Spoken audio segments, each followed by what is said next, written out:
পৃথিবীর মধ্যে 6টি শ্রেষ্ঠ দোয়া, এই দোয়াগুলোর আমল যদি কোনো বান্দা বান্দি করতে পারে তাহলে পৃথিবীতে যতগুলো দোয়া আছে তার ভিতরে এই দোয়াগুলো সর্বশ্রেষ্ঠ দোয়া বলেছেন নবী করিম সাল্লাল্লাহু আলাইহি ওয়াসাল্লাম।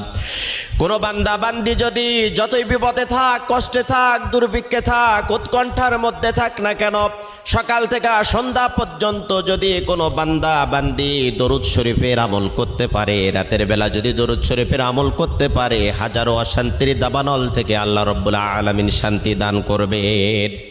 1 নম্বরে দরুদ শরীফের আমল করবেন। 2 নম্বরে ইস্তেগফার। আপনার মুখটা এমন হয়ে যাবে আল্লাহ রাব্বুল আলামিনের কাছে দোয়া করার সাথে সাথে আপনার দোয়াটা কবুল হয়ে যাবে। সব সময়ের জন্য পড়বেন আস্তাগফিরুল্লাহাল্লাযী লা ইলাহা ইল্লা হুয়াল হাইয়ুল কাইয়্যুম ওয়া আতুবু ইলাইহি। যদি না পারেন তাহলে পড়তে থাকবেন শুধু আস্তাগফিরুল্লাহ। 3 নম্বরে আপনি পড়বেন ইয়া যাল জালালি